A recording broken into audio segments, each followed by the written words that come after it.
Um, Good evening. I'm going to present you an interesting live in a box case. This is about a patient with concomitant coronary artery disease.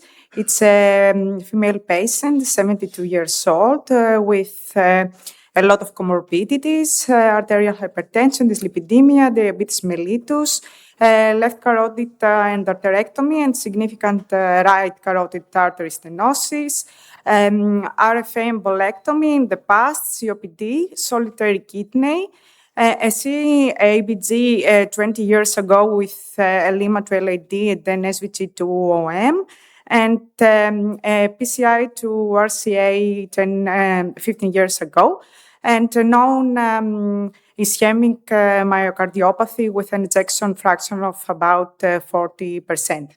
Now the patient is having a severe aortic stenosis, symptomatic with NIHA class 2 to 3.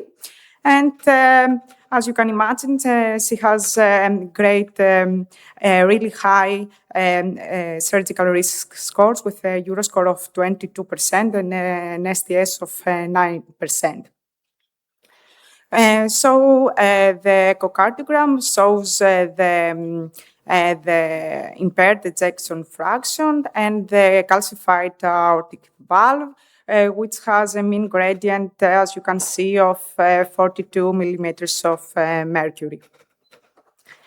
Now, the screening echo, you see that the native vessels of the patient is occluded, the LAD and the LCX, and we have a stenosis, a moderate stenosis in the proximal part of the RCA. As you can see, the engagement of the RCA was a little bit difficult because it has an rather anomalous posterior origin, and we need to change our access to the femoral artery in order to engage this vessel. So as concerns the grafts, you see that the graft to the OM, it's okay without stenosis, but Lima LAD has a stenosis right after the anastomosis of the Lima to the LAD, and this is a severe stenosis. The patients did also a screening CT that we see it has a good femoral access in case of TAVI. We discussed the patient in the heart team, and we decided that because of the high surgical risk score, the most appropriate assessment is to do a TAVI and a PCI.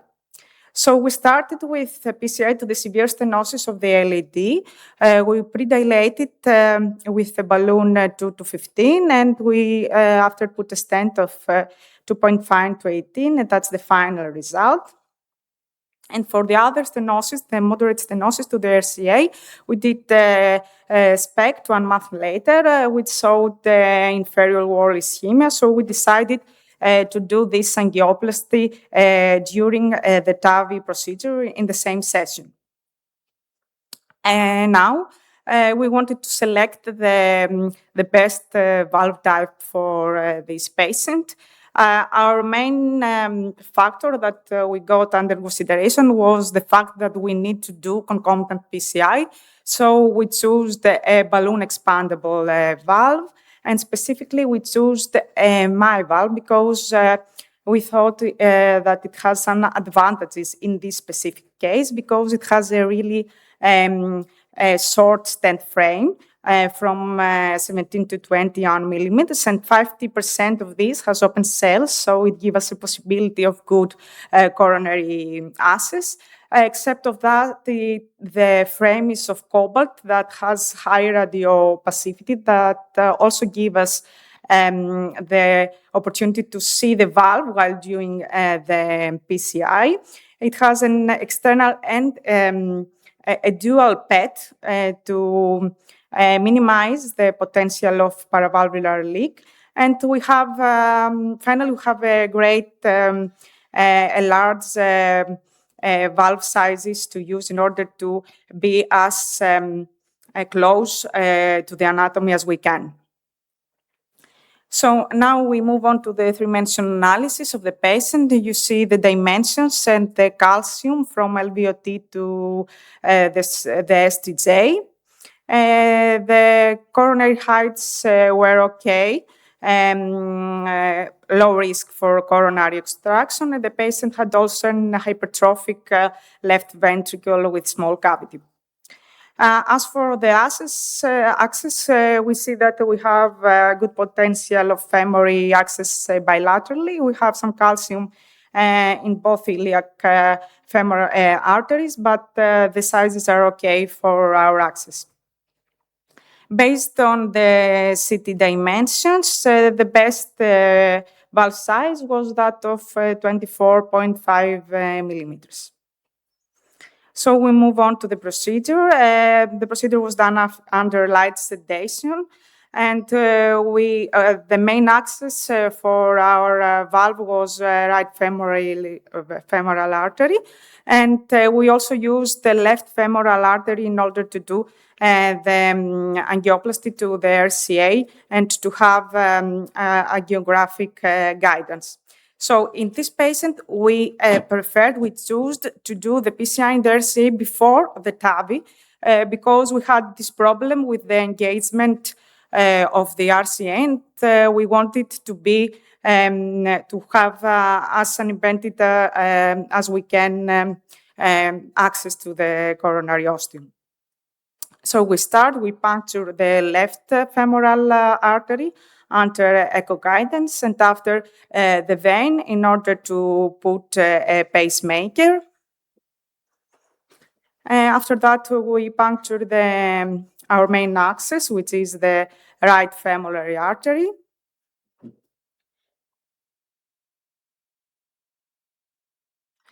Okay, we insert two pre-close devices, as always. And after that, we start the angioplasty. We use an AR6 French guiding catheter. We insert the cyan blue wire, and we dilate the lesion with an NC balloon, 3012 millimeters.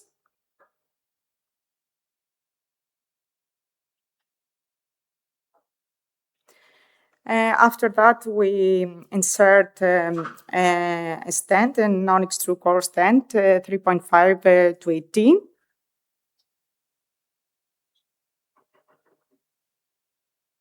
You see the expansion of the stent. It's not as optimal as we want, so we decide to do a post-dilation with a bigger NC balloon for 0.08 millimeters. And after several expansions, that's our final result. And we start the TAVI procedure. We advance a stiff guide wire. We used an Inovi guide wire in this case. And with this, we advance the Python sheath of the valve. This is a 14 French sheath, which is dilatable. Which means that it has two dilators. The first one we set with the sheath, which is 14 French, and after that we put a larger one and 18 French to dilate the sheath. And you see how we make the dilation. We pulse and pull back 3 times.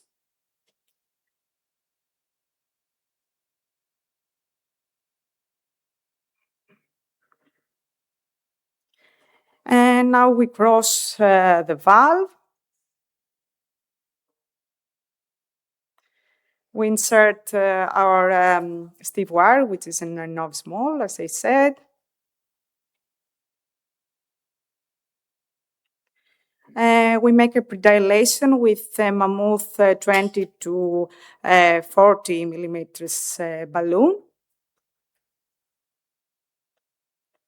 With the inflation, we do a simultaneous injection to see if we have a good dilation and if the coronaries are shown. We didn't show the left coronary, but The patient has a protected left main because it has graft to LAD and OM, so we are okay. We move on to the valve advancement. So we are in the cusp overlap projection. So for Myval, in this projection, we want the first light band to be at the bottom of the cusps. So we pull out a little bit the valve.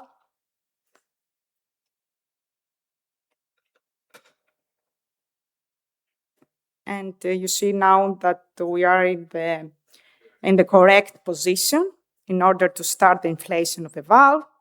So rapid pacing up to 180, and we start the inflation, giving all the volume on the inflation device.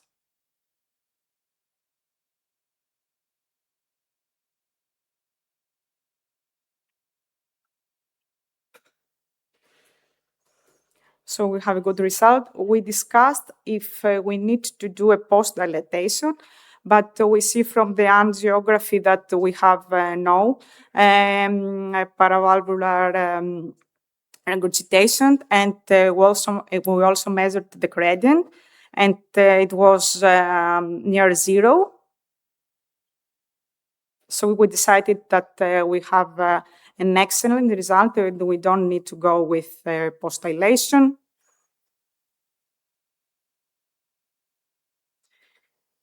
So we pull out the sheath, and we tighten the sutures of the prostyle. We have a remaining hemorrhage, so we put also an angial seal 6 threads, and we have acceptable hemostasis, and this is the final angiographic result in the femoral artery. So the patient after the procedure was okay, and it has an uneventful course. He stayed in the ICU for 1 day and in the hospital for a total of 4 days. And this is the echogram post-discharge. You see, we have a mild paravalvular regurgitation, but we have a good hemodynamic result with a max transvalvular gradient of 12 millimeters of mercury. Thank you.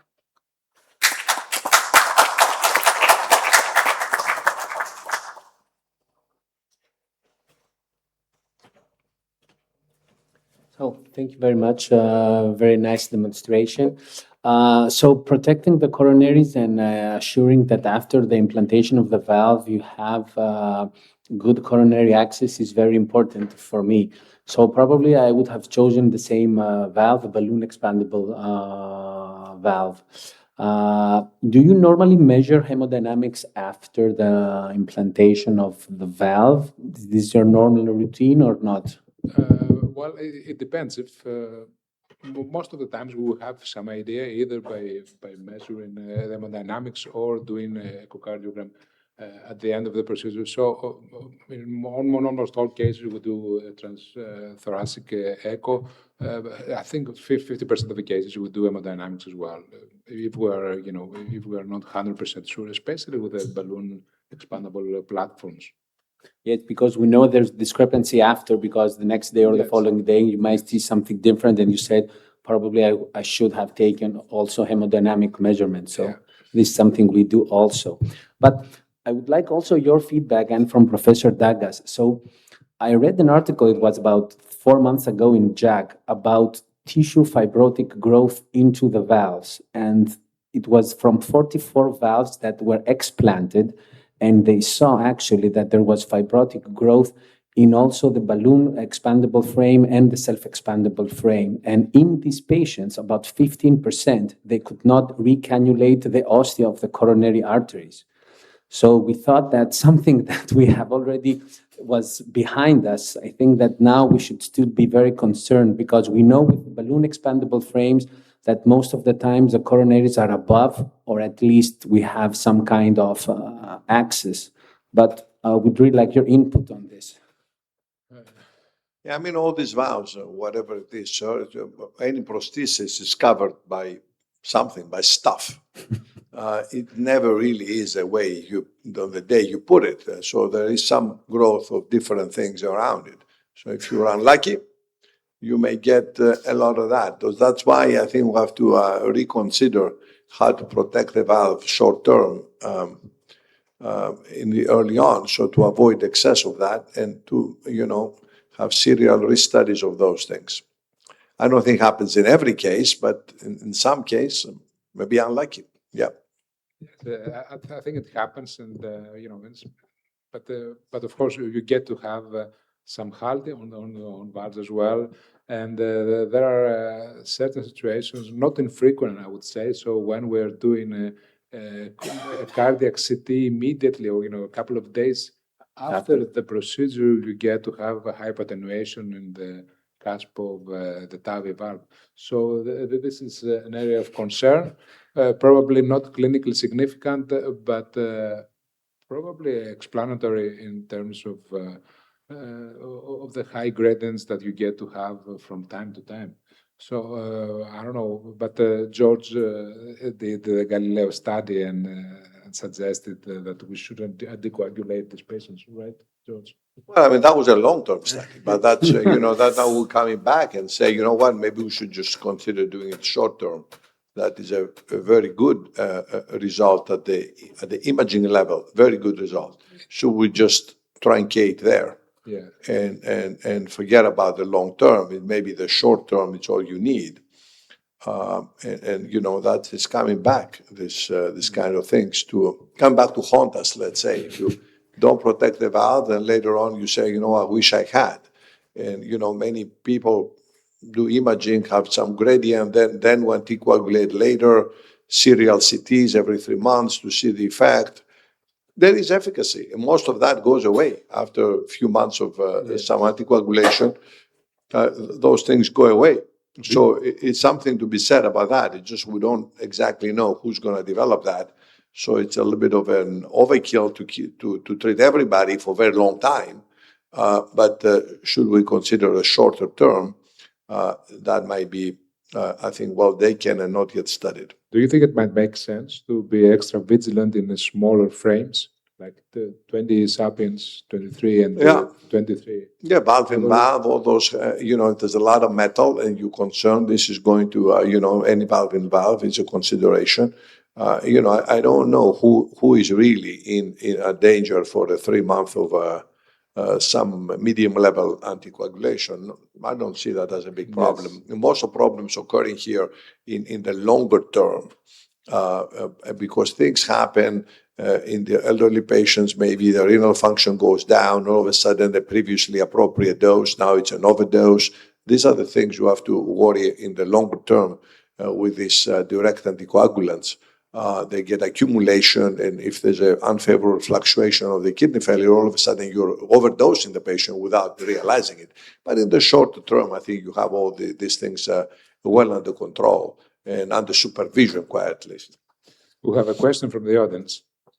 George Bobas. No, actually, it's not a question. But speaking from an industry perspective, we have seen that the industry changed the alloys of the valves, as we have seen with, it's supposed to be with, for example, the Sigel, the Meril valve, which is a completely different alloy that prohibits this kind of entholization of the metal with the tissue, and also the covering of the tissue itself is changing through the years. From an industry perspective, I'm speaking from the R&D perspective.